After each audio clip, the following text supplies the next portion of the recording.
hermanos, sean bienvenidos todos a su iglesia.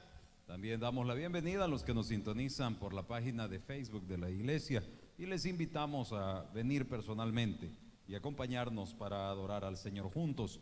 Bueno, vamos a tomar esta noche un tiempo para sacar unas conclusiones del debate que se tuviese hace 8 días y revisé cada una de las preguntas, tanto las que habían elaborado el grupo del seminario como las que hicieron ustedes, y vamos a tratar de darles una conclusión más contundente con el propósito de que todo quede debidamente aclarado por la trascendencia del tema, ¿verdad? Y que es la salvación. No tenemos nada si usted no tiene la seguridad de su salvación. Tener a Cristo significa estar seguros de nuestra salvación. Así que vamos a orar, vamos a entregar este tiempo en las manos del Señor y vamos a ir viendo las preguntas. Padre Celestial, gracias por su amor.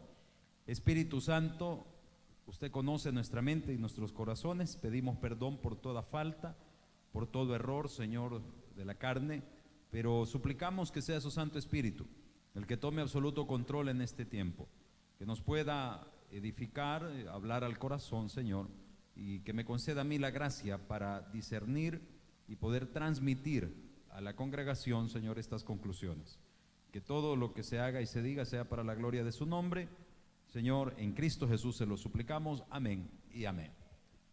Bueno, la primera pregunta que elaboraba el mismo grupo del seminario decía que si yo he sido predestinado por Dios para ser salvo, y tomaban de base la situación de Romanos 8:30, así que le pido que vaya conmigo a la carta a los Romanos, capítulo 8, verso 30.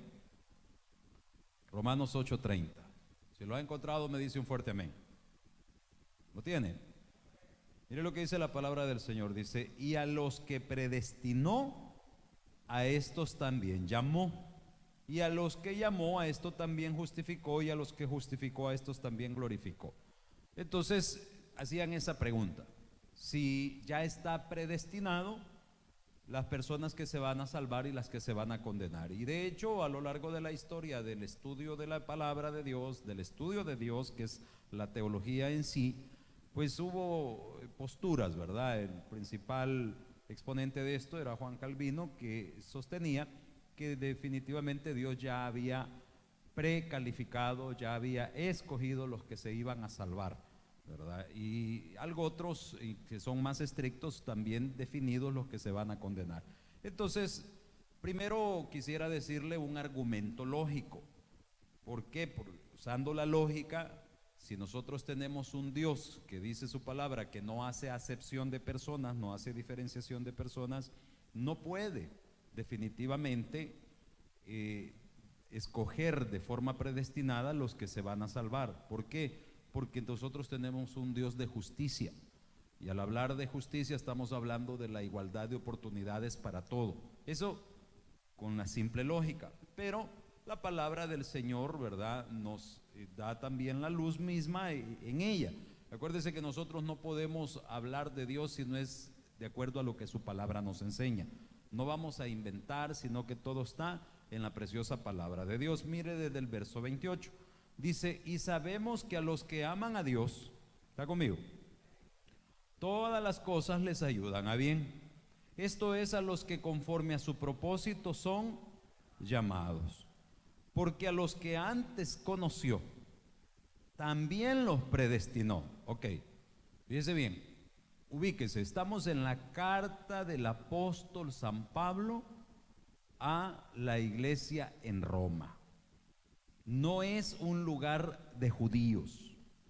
No obstante que en los distintos lugares donde se abrieron obras o iglesias, habían también judíos, ¿verdad?, que se habían ido a esos países, como hoy usted encuentra salvadoreños en cualquier parte del mundo, ¿verdad? Usted sabe que el principal producto de exportación a nivel mundial es algo que no lo vamos a mencionar por prudencia, pero usted va a hallar salvadoreños por todos lados.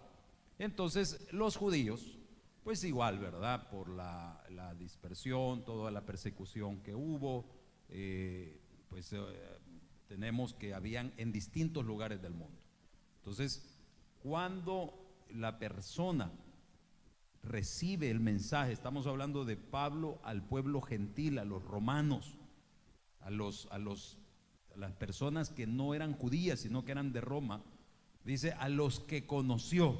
¿Cuándo usted llega a ser conocido de Dios? No sé, a mí Dios me conoce desde antes de la fundación del mundo.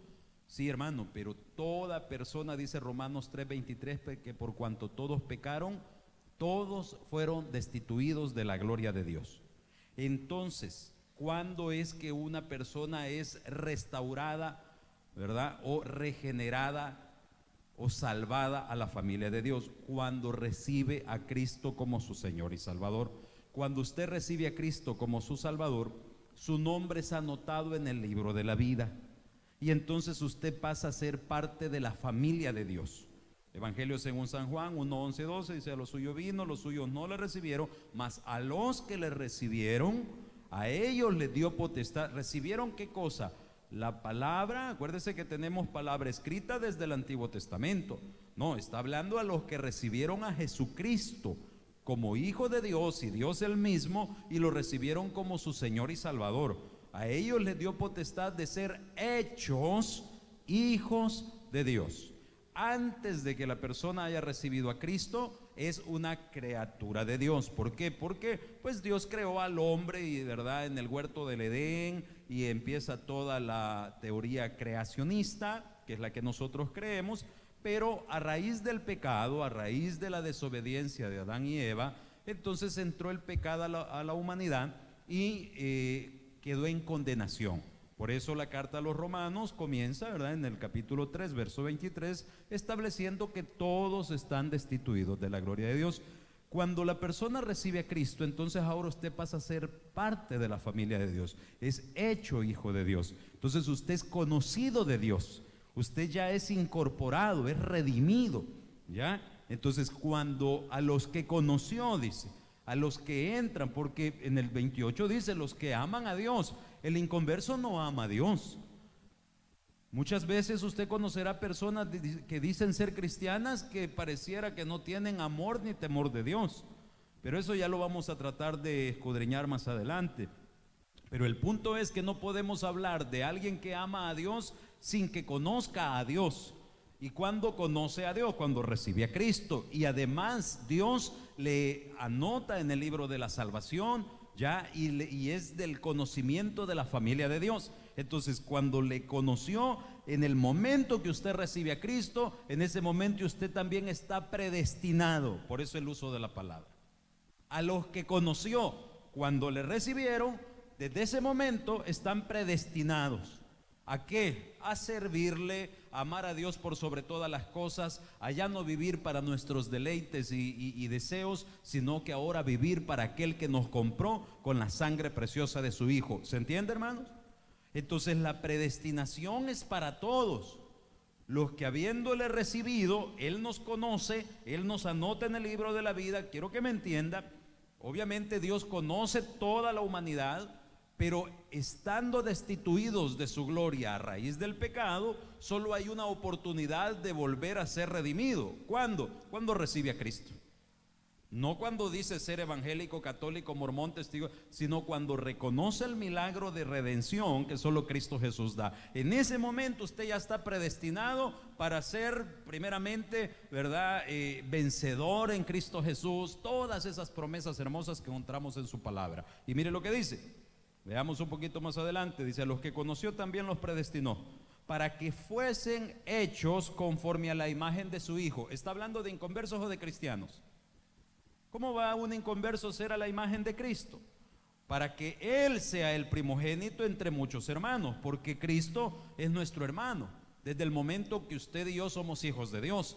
Pero hay algo que usted y yo no tenemos, que es exclusivo de Él. ¿Cuál? Su deidad. Él es la cabeza del cuerpo y nosotros somos parte del cuerpo de Cristo. Entonces, sí, aquí hay algo que entender a través del Espíritu Santo, y es que cuando usted recibe a Cristo y pasa a ser parte del cuerpo de Cristo, entonces yo soy hermano de Cristo. Aquí lo dice, ¿ven? Pero usted no es Dios, Él es Dios. Y estando en Cristo, entonces nosotros usufructuamos disfrutamos ese poder de Dios que mora en nosotros a través del Espíritu Santo. ¿Estamos entendiendo esto, hermanos? Dice luego, verso 30, a los que predestinó, a esto también llamó. Hoy íbamos a predicar a una escuela aquí en Santiago Nonualco y acompañé a una hermana del grupo que íbamos a escuchar su predicación. El propósito era tratar de afinar detalles, de poder aportar recomendaciones. Y entonces, pues como todos, ¿verdad? Ya usted lo vio hace 8 días que nos ponemos nerviosos cuando la gente nos está viendo. Y en el caso de los que van y predican, pues al ir el pastor se ponen bastante nerviosos.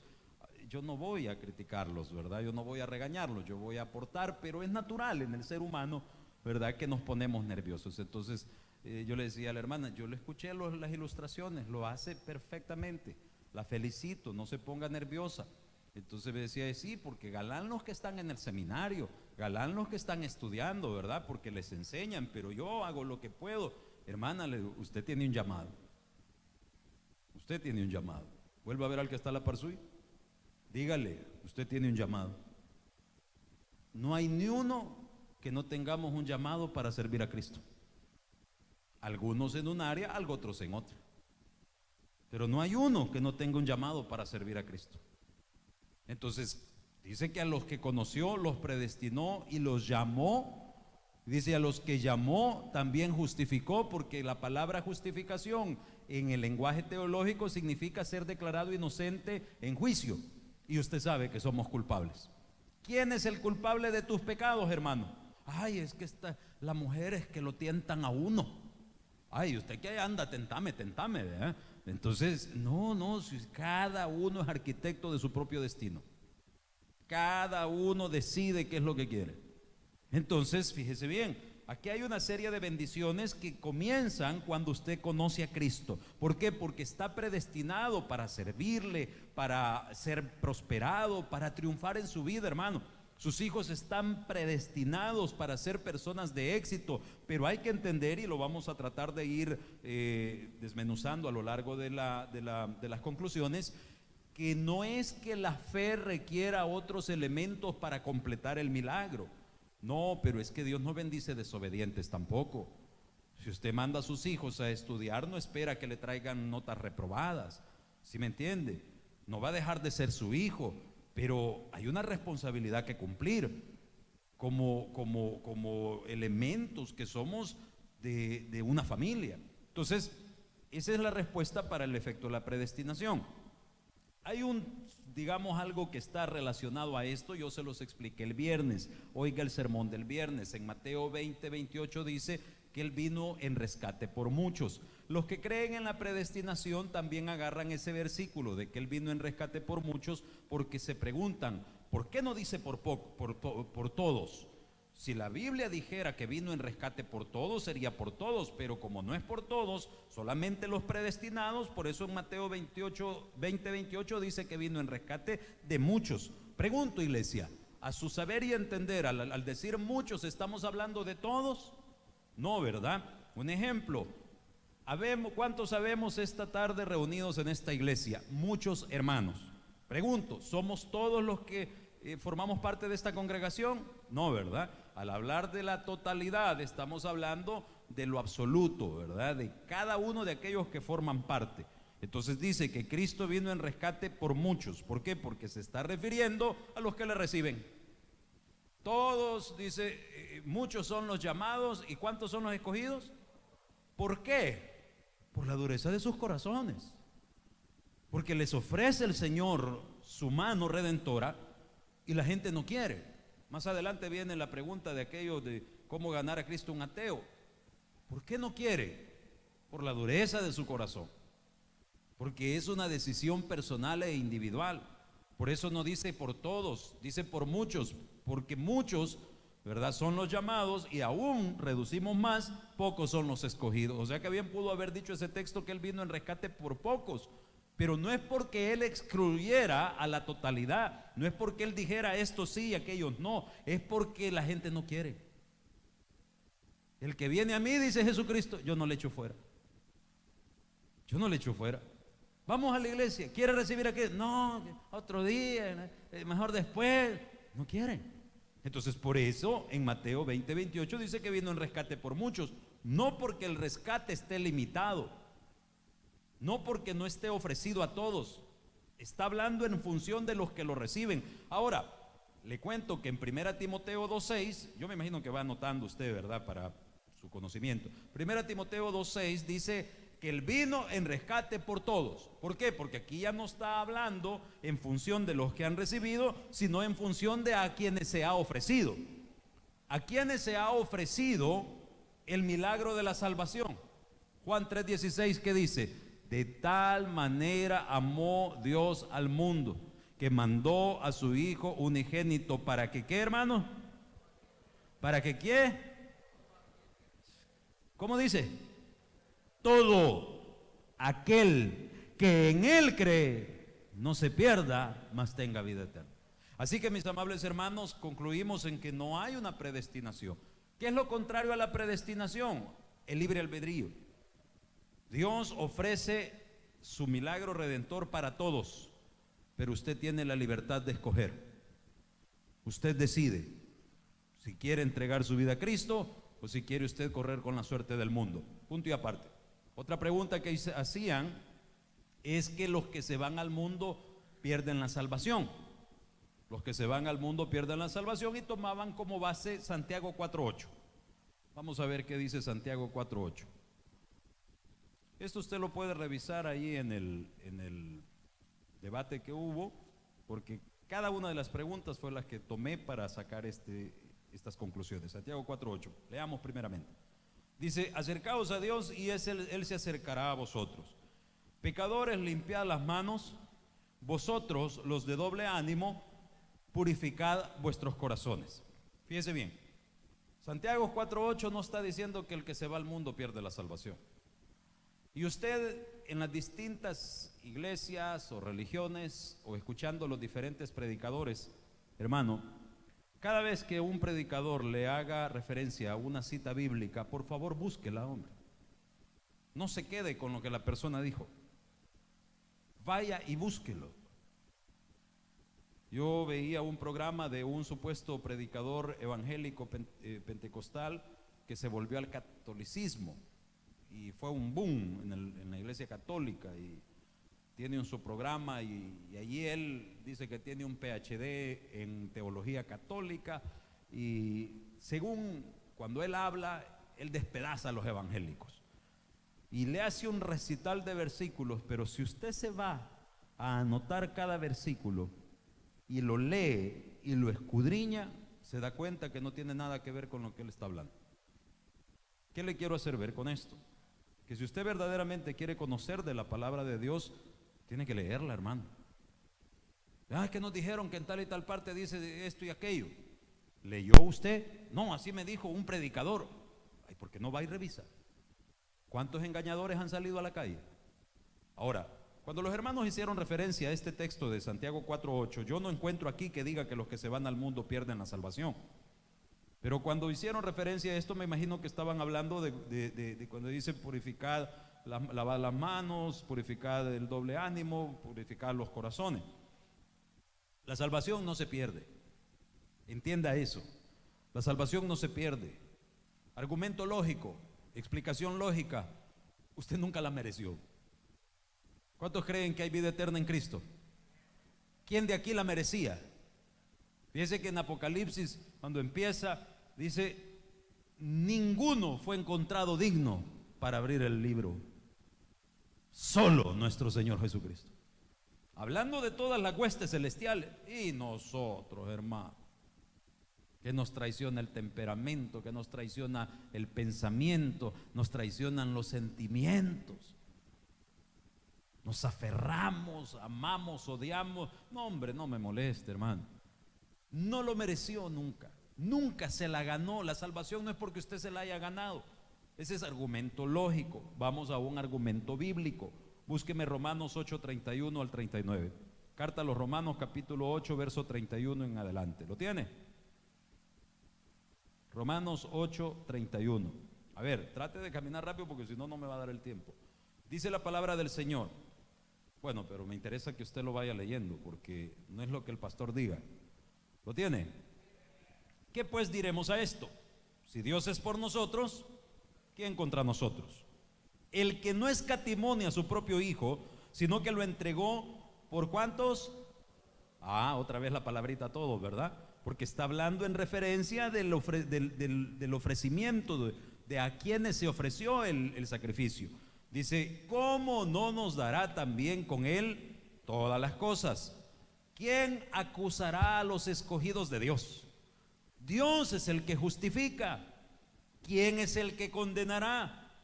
Cristo es el que murió, mas aún el que también resucitó, el que además está a la diestra de Dios, el que también intercede por nosotros. ¿Quién nos separará del amor de Cristo, hermanos? Tribulación o angustia, persecución o hambre, o desnudez, o peligro, o espada. Como está escrito, por causa de ti, dice, somos muertos todo el tiempo, somos contados como ovejas de matadero. Hágame una pausa aquí. ¿Alguna vez ha pensado usted de que cuando usted se quiere meter más con Dios es cuando más problemas tiene? A eso se refiere esto. Somos llevados como ovejas al matadero. No pretenda estar en armonía con el mundo, porque el mundo rechazó a Cristo. ¿Cómo lo van a amar a usted? Satanás, que es el príncipe de las tinieblas, el príncipe de este mundo, nunca lo va a tratar bien. Hay un dicho común que dice, mal paga el diablo a quien bien le sirve. Entonces, hermano, no es agradando al mundo o mis deseos que nosotros vamos a vivir la victoria de un creyente. Mas sin embargo, el Señor nos aclara acá y dice, vea por favor más adelante, 37, antes dice, en todas estas cosas somos más que vencedores, ¿por medio de quién? Del que nos amó. ¿Verdad que no es por usted? No es por su capacidad, es por aquel que nos amó, por lo cual estoy seguro, dice, que ni la muerte, ni la vida, ni ángeles, ni principados, ni potestades, ni lo presente, ni lo porvenir, ni lo alto, ni lo profundo, ni ninguna otra cosa creada nos podrá, ¿qué cosa? Separar del amor de Dios, que es cuando sos evangélico, cuando sos católico, cuando sos testigo de Jehová, cuando sos mormón. No es por nada de eso. Dice la palabra del Señor en el verso 39, se lo vuelvo a repetir, ni lo alto ni lo profundo, ni ninguna otra cosa creada nos podrá separar del amor de Dios, que es en Cristo Jesús, Señor nuestro. ¿Es Cristo tu Señor? ¿Qué significa que Cristo sea tu Señor? Tu dueño. Vamos a ir al culto. Ay, no. No es tu dueño, no es tu Señor, porque el esclavo solo obedece. Ahí usted puede ver la lucha de la carne. Ahora, la salvación no se pierde, quedémonos aquí. ¿Cómo puedo decir salvo siempre salvo? Es otra cosa que se mencionó acá en el debate. Mire, hermano, primero, para hablar de salvo siempre salvo, si usted es salvo, usted es salvo. Salvo siempre salvo, sí, Señor. ¿Cómo va a creer que yo voy a andar haciendo borracheras y orgías y voy a ser salvo? ¿Y quién le ha dicho que ser salvo significa vivir en pecado? ¿Quién le ha dicho que creer en el milagro precioso de la redención, de la salvación que Cristo nos ha dado, es para ir y vivir licenciosamente? Si la Biblia dice que en Cristo somos nueva criatura. Las cosas viejas, ¿qué dice? Pasaron. Todas, hermanos, son hechas nuevas. Es decir, que si Cristo verdaderamente ha entrado a tu vida, si realmente has recibido el regalo de la salvación, hay un cambio en ti. Óigame, este es el indicador. Hay un cambio en ti. Y aquí hay que entender, me da miedo entrar a esto por razón del tiempo, pero voy a tratar de explicárselo lo más resumido posible. Ya se los he hecho a manera de pregunta para tratar de que ustedes participen, pero por razón del tiempo caminemos. Cuando usted recibe a Cristo, el milagro de redención, el nacimiento de la nueva criatura es en el momento que usted recibe a Cristo. Pero hay personas que cambian en las cosas públicas fíjese bien, en las cosas que se ven cambian de un día para otro. Ya vemos otros que nos cuesta. Entonces, no es porque no haya sido regenerado, ni porque la regeneración sea progresiva, sino porque una cosa es su regeneración, su nuevo nacimiento. El nuevo nacimiento no es en la carne, es en el espíritu. Hay una nueva naturaleza espiritual. El milagro de salvación Dios lo diseñó así. Por eso ni Satanás mismo lo entendió cuando llevaban a Cristo al Calvario.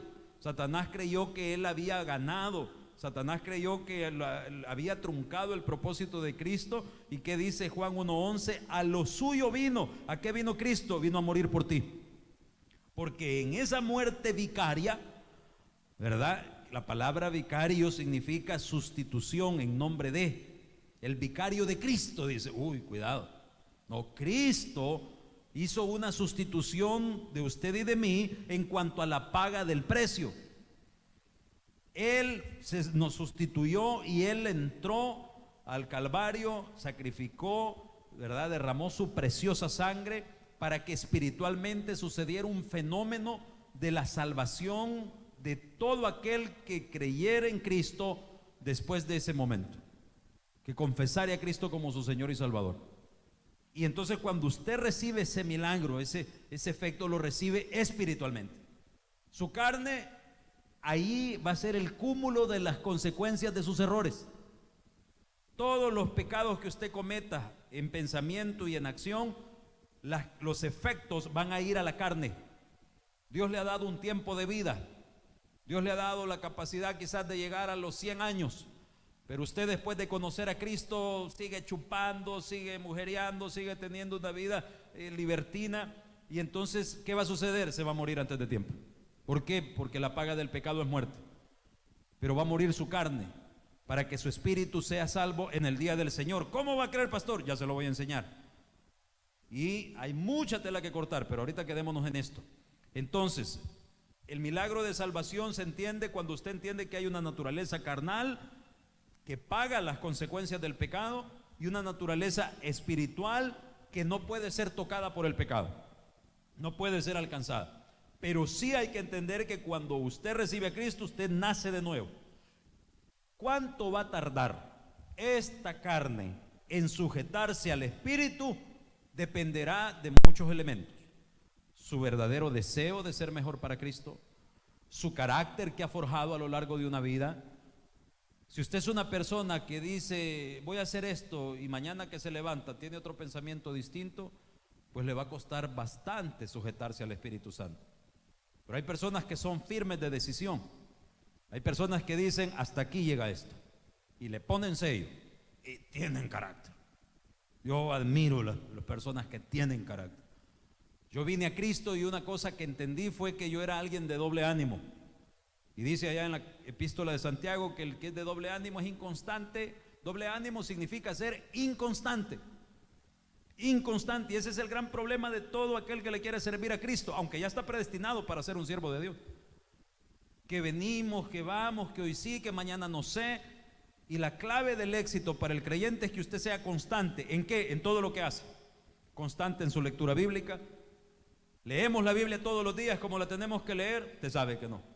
Constante en la oración, constante en los cultos que usted ha pactado con Dios. Entonces, en la medida que usted logra ser constante, en esa medida, usted está doblegando la carne a la dirección del Espíritu. Y esa fiera que se deleita en el placer y en el pecado, está controlada por el Espíritu.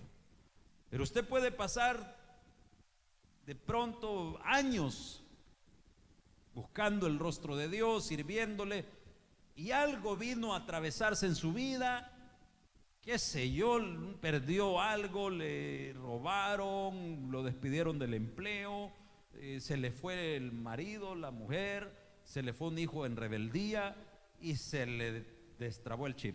Y usted dijo, ¿por qué Dios permitió esto?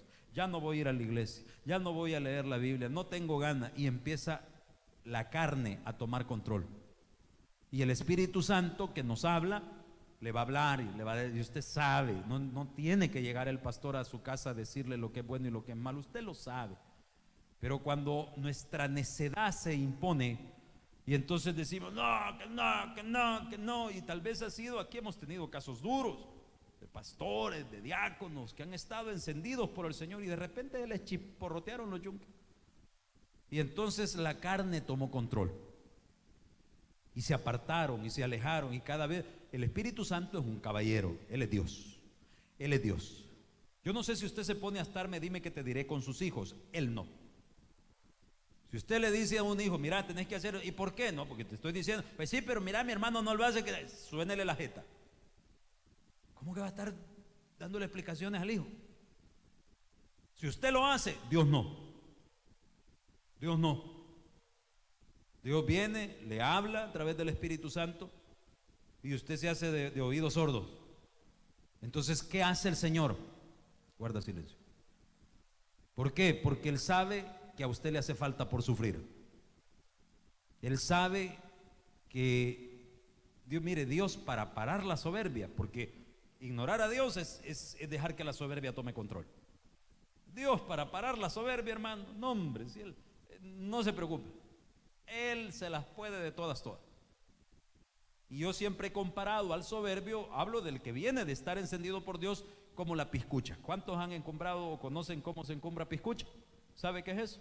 ¿O solo gringos hay aquí? ¿Ya?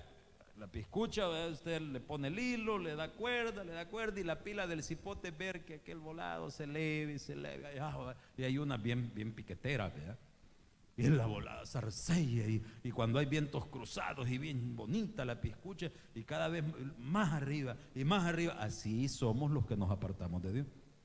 Y Dios está dándole cuerda. Cuando tiembla la cuerda, ¿cuándo va a ser eso? Eso depende de Dios. Entonces viene Dios y dice, hasta aquí llegaste. Y a veces está tan arriba, y si usted se acuerda, habían unos volados que preparaban para enrollar el hilo de regreso, para mandarlo atrás. Y empieza aquel bicho que hasta tiemblan los monos, ¿verdad? Jalando el hilo. Y se tiembla el hilo, y aquella que se le retuerce, ya siente que se le quiebran las ramitas de bambú. ¿Y qué sucede? Que lo más probable es que el hilo se reviente. Y se va aquella piscucha. Y me acuerdo que salíamos corriendo a ver dónde caía, ¿verdad? A veces quedaba trabada en un cable de alta tensión y la íbamos a encontrar toda chamuscada, ¿verdad? Así vas a venir de regreso, papito. Dios no pierde ni uno. ¿Me entiende? Pero estamos hablando de los que han sido sellados. Dios no va a perder ni uno. De esta vida no te vas debiéndole nada al Señor. Pero es que mis pecados ya fueron perdonados. Los pasados, los que cometiste antes de recibir a Cristo.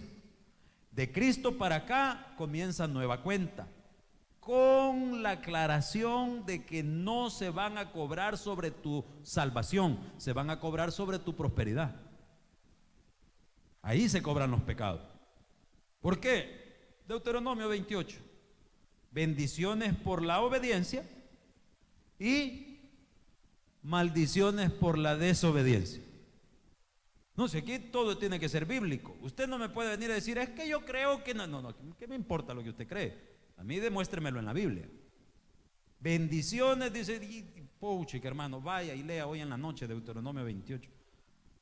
Cuando empieza a hablar de que la siembra va a prosperar, que no ha terminado ni de recoger el grano, cuando ya viene el otro brote de la cosecha de detrás. Que un cristiano anhele la plenitud de Cristo, hermano, es que no tengas ni en qué gastarte el pisto. Ay, pastor, yo gasto bastante. No, es que le voy a explicar algo. No queda tiempo. Yo puedo tener 20 pesos en la bolsa. No es mucho, pero me alcanzan para una tarranganada de pupusas, ¿verdad? Por más que yo me sienta topado de cuerda, cansado y lo que usted quiera, yo ahorita, Dios sabía que yo iba a estar predicando su palabra. Puedo tener 100 en la bolsa, puedo tener $1000 en la bolsa, pero no puedo ir ni a un restaurante, no puedo ir ni a un almacén. ¿Por qué? Porque cuando usted vive para Cristo y Cristo le derrama su plenitud, usted prioriza. Entonces aunque tenga, ya no lo puedo gastar porque no hay mayor gozo que estar en la presencia del Señor. ¿Me entiende? Cambian las prioridades. No crea que va a llegar a una prosperidad de parte de Dios alimentando su materialismo. No es así. Entonces, pero volviendo a la cuestión del que se revienta y se va a pagar ¿a dónde? En su carne. Y su espíritu, no, ese ya fue redimido. Ese ya fue salvo. Entonces, la salvación, mis hermanos, vaya conmigo a 1 Corintios 13:11. Para que dejemos bien claro esto, la salvación no se pierde. Primera carta a los Corintios, capítulo 3, verso 11. Este es el tribunal de Cristo. Yo no sé si usted sabía que lo que un cristiano espera con afán y anhelo es el pronto regreso de nuestro Señor Jesucristo. Si usted es cristiano, ese es su mayor anhelo. No está esperanzado a que se saque la lotería. Qué bueno si lo hace, ¿verdad? Y más aún si diezma. Primera Corintios 3:11, ¿lo tiene? Mire lo que dice: nadie puede poner otro fundamento que el que está puesto, el cual es Jesucristo.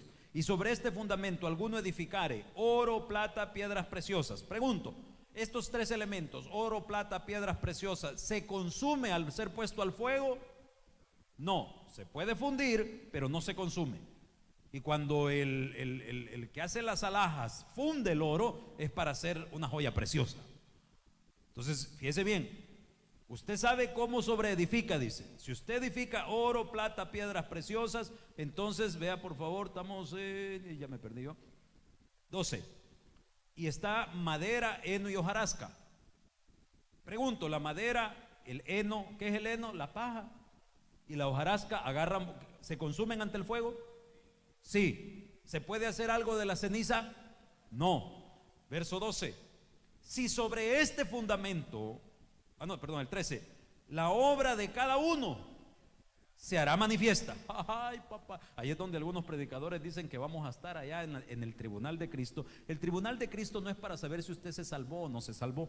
El tribunal de Cristo es donde vamos a recibir los galardones, donde Dios va a evaluar las obras que usted ha hecho de oro, plata, piedras preciosas, y la de madera, heno y hojarasca. Entonces van a ser puestas al fuego, y las que prevalecen, ya va a ver usted, ¿verdad? Entonces dice que todas van a ser manifiestas. Entonces algunos predicadores dicen que vamos a estar así, y lo van a pasar a usted al frente, y le van a proyectar todo lo que ha hecho. Ay, papá. ¿Ah? ¿Se puede imaginar usted eso? Y entonces las van a poner al fuego. Y veamos qué dice después. Porque el día la declarará, pues por el fuego será revelada. La obra de cada uno, cual sea, el fuego la probará. ¿Está leyendo, hermano? Verso 14. Si permanece la obra de alguno que sobreedificó, recibirá. ¿Cuántos queremos bendición de Dios? Acuérdese lo que él dijo: no os hagáis tesoros en la tierra, donde el ladrón hurta y el orín corrompe. Haceos tesoros en el cielo. ¿Qué estás haciendo? ¿Cuántas almas has ganado esta semana? ¿Qué estás haciendo por Cristo? Quiero decirle algo: las piedras preciosas que nunca se van a minimizar, sin importar sus errores, son las almas que usted haya ganado para Cristo. Pero cuando habla de una clasificación de oro, plata, piedras preciosas, también está hablando del servicio, y está hablando del corazón con el que usted lo hace. Si usted sirve a Cristo renegando, diciendo que por qué aquel no trabaja, que por qué al otro le tienen favoritismo, entonces cuando sean puestas a prueba por el fuego se consumirán. ¿Por qué? Porque no fueron hechas de corazón. Entonces aquí lo que dice es que va a haber galardón. ¿Cuántos queremos que Dios nos premie? Todo lo que usted sufrió, todo lo que usted aguantó, injusticias, la muerte de un ser querido, sin apartarse.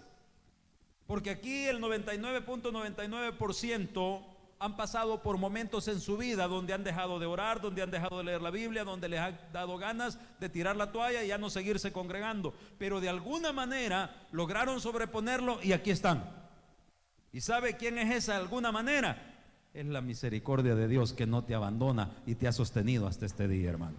Dele fuerte el aplauso al Señor. ¿Y si hablamos de lo que hicimos en esos días? ¿En esos días que te habías alejado o que te habías resentido? Entonces, fíjese bien, verso siguiente, estamos en el 15.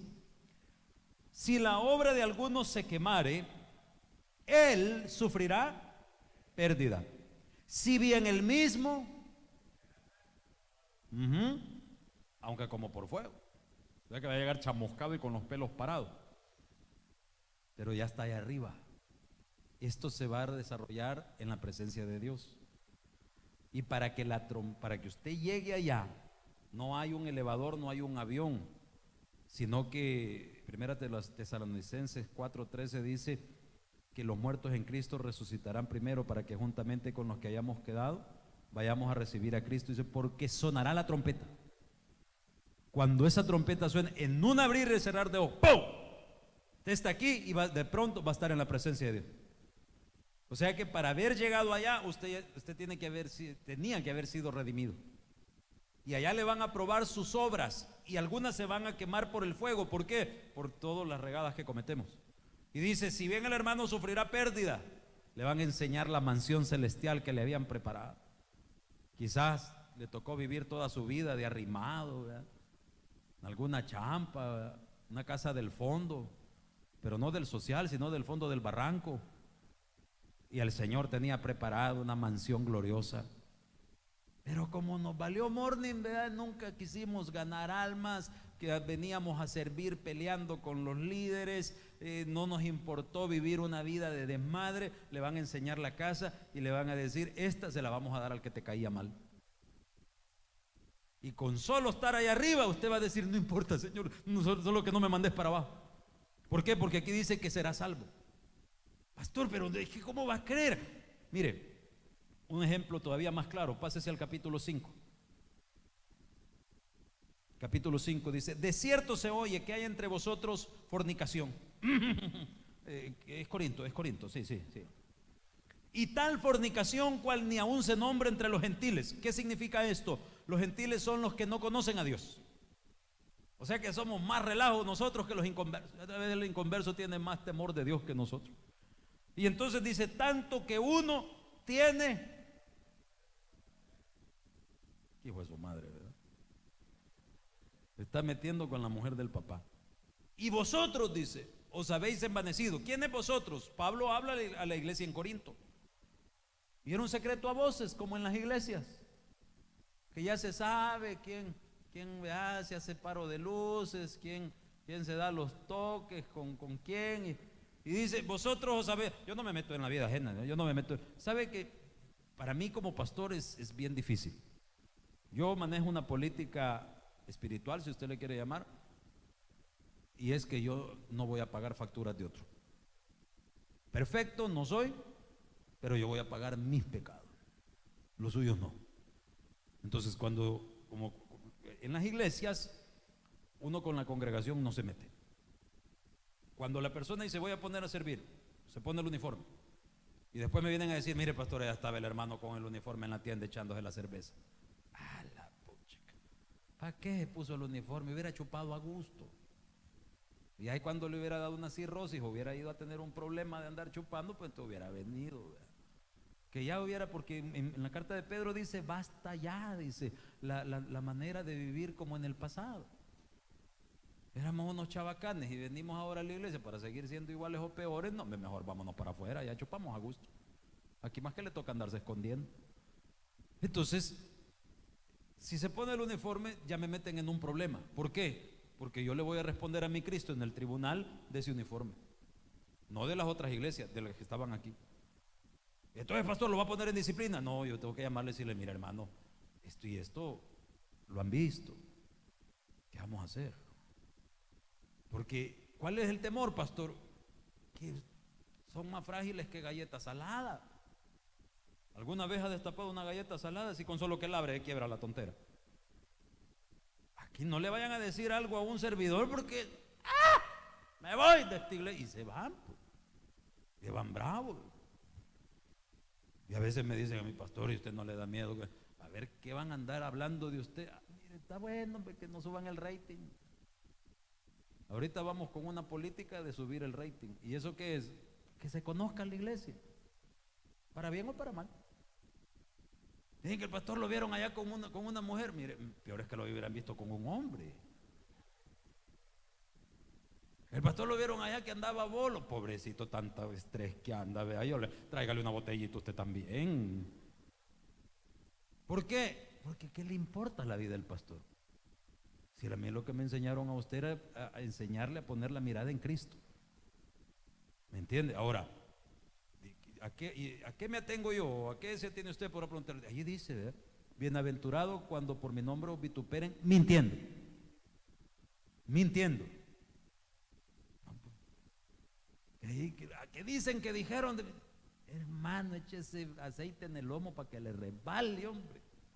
No deje que le quiten la tranquilidad, viva feliz. Va a estar viviendo usted de la opinión del otro. Ahora, si es cierto, pues arréglelo. Porque no están hablando de usted, están hablando de su Cristo. Entonces el problema va a ser con Cristo. El vituperio, el mal testimonio.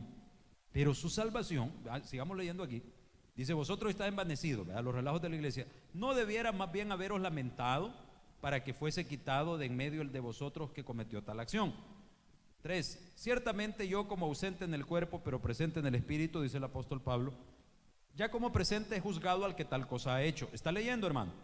En el nombre de nuestro Señor Jesucristo, reunidos vosotros y mi espíritu con el poder de nuestro Señor Jesucristo, el tal sea entregado a Satanás para destrucción de la carne, a fin de que,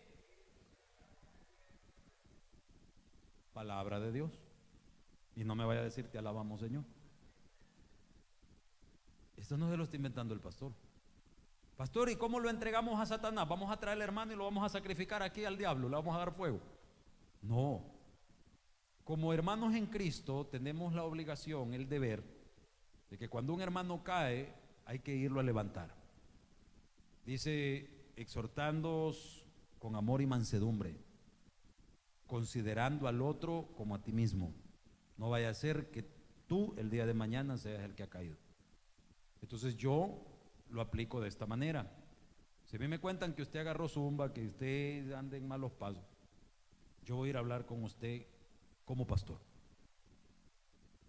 Mi política es una vez, pero soy tan bruto que a veces lo he hecho varias veces. Hermano, mire, vuelva. Dios invirtió $1 millón en un templo para que usted venga a adorarle. Mire que su ministerio, mire que su familia. Pastor, gracias, pastor. Ya voy a ver. No ve ni madre, ¿verdad? Segunda, como hermano en Cristo. Porque hay muchos de ustedes que ante el pastor es una cara, pero entre los compañeros del ministerio son chabacanes y chachalacos, ¿verdad? Con ellos se dicen la verdad y dan la cara como él. Entonces, hablemos como hermano en Cristo, pues va. Ayer estaba echándome un café con un pastor amigo de los que vienen a predicar y estábamos hablando de otro brother que se lo enganchó un médico, pastor también, y le operó el estómago por un volado de la hernia de hiato. Y ese amigo pastor, doctor, para ese todos tienen hernia de hiato. ¿Por qué? Porque son como 4,000 pesos por la operación, pues, ¿me entiende? Usted llega con un hipo, hernia de hiato, va para adentro, rajar. Entonces rajaron al amigo, al otro pastor. Y me dice con el que estábamos echándonos el café: no, hombre, no va a creer que hoy a la hija acaban de operar. ¿Y de qué lo operaron? Hernia de hiato también. A la puchica. Si es que como el amigo como tiene seguro, ¿verdad? Pues si es que ese es el problema. Usted llega, pues, cobre lo que sea necesario. Ay, papá, le empiezan a hacer pedacitos. Entonces le digo yo: hey, pero es su amigo. Pues sí, pero yo no me meto, me dijo. Ay, que vea él. Pues usted no es amigo, maestro. Porque yo a alguien que es mi amigo y veo que lo están bajando, yo le voy a decir: no, bruto, hombre, no, apamado, avivar, ¿verdad? Con mucho amor, ¿me entiende? Entonces, ¿por qué? Porque yo le digo, primero hablo como pastor, después como hermano en Cristo, y eso significa que lo voy a ir a brutear todo. Y la tercera es como chero. Hermano, ¿cree que en este tiempo, aparte de su pastor, ha habido alguna amistad con usted? Sí, pastor, no, yo lo considero mi pastor y mi amigo. Va, entonces vamos, quíteme ahorita, hágame a un lado el pastor hágame a un lado el uniforme, vamos a hablar como chero. Mire, hijo de tanta, no sea tan pip, ahí empieza la ministrada, ¿me entiendes? Entonces, cuando yo ya hablé como chero, yo ya me retiro, porque yo no voy a andar, tengo 3 hijos, ¿me entiendes? Entonces, yo no voy a andar siguiendo, ya cumplí. Dice aquí, entregarlo a Satanás. ¿Qué significa? Ahí déjenlo. ¿Voy a estar orando por él? No, tengo que ver tele. Yo por mis hermanos, sí, con todo gusto. Pero por un dundo que ya se le habló, que ya sabe, que no estar ni orando por él. Entregadlo a Satanás, dice, para destrucción de la carne. ¿Por qué? Porque va a ir a cosechar las consecuencias de su mala cabeza. Y usted ve a los que se han apartado de Dios. Hermana Marisela decía una de las conclusiones hace 8 días: usted puede apartar de la iglesia y cambiar de iglesia, pero no de Dios. Tiene toda la razón. Ahora, si usted dice que no se aparta de Dios, pero no se congrega, sí está apartado de Dios, porque este es el cuerpo de Cristo. Entonces, la persona va a ir a cosechar las consecuencias de su vida. Y no se le olvide que el diablo me lo va a agarrar, papá. Acuérdese que usted está sellado. Por eso es que el Señor dice que tu postrer estado va a ser peor que el primero, porque allá afuera los demonios lo estaban esperando. Y como, ¿se acuerda lo que le dijo a Job? ¿Y cómo lo voy a tocar? Le dijo, si vos lo ha acercado a él, su casa, todo lo que él tiene. ¿Cuántos han visto la protección de Dios en su vida? ¿Usted cree que es casualidad? Entonces, cuando ya la persona dice, no, que yo ya no voy, que yo se aparta, lo van a agarrar esos demonios, papito, pero de encuentro, lo van a agarrar de bocadillo. Ya les he contado este caso varias veces de un hermano, una hermana en Cristo, amiga de mi mamá. Se habían reunido a tomar un café con mi mamá, yo allá andaba y escuchaba la conversación. La señora era de la iglesia Elim, cabecita tapada, bien recalcitrante. Y estaban comentando de la vida de un hermano en sangre de esta señora, que había llegado a ser diácono en la iglesia, anciano creo que le llaman ellos. Había llegado a ser, pero de los meros líderes. Y pasó lo que yo le estoy contando. Su negocio se acabó y llegó al colmo, porque entienda, por favor, que cuando usted ya está sellado y se aparta, va a cometer las peores estupideces de la vida. Y ya nos van a poner ahí ¿qué vocabulario? Pero quiero que me entienda, que no va a ir a hacer burradas, va a ir a cometer estupideces, pero cosas que no camina para atrás, porque Dios es grande, ¿verdad? Calibre bestia, que es lo que le pasó a Nabucodonosor. Imagínense que este hombre viene y después de todo ese proceso de caída, de pérdida por haber dejado su ministerio, termina consultando a los brujos. No, si es que es calibre bestia. Y llega y se sienta donde una bruja, que de las cuales el 99.9% de los que usted conoce son charlatanes.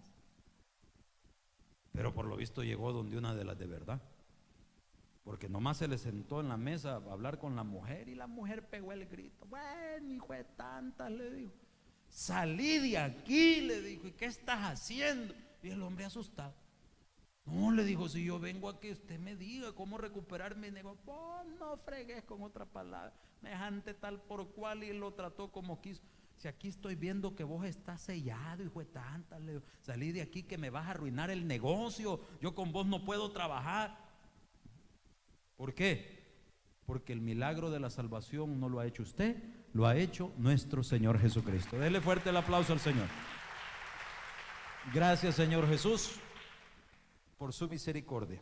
Ayúdenos, nos faltó la mitad, pero entre este día y el próximo miércoles, Señor, queremos que su congregación pueda tener esa seguridad de lo que usted ha hecho. En Cristo Jesús oramos, amén.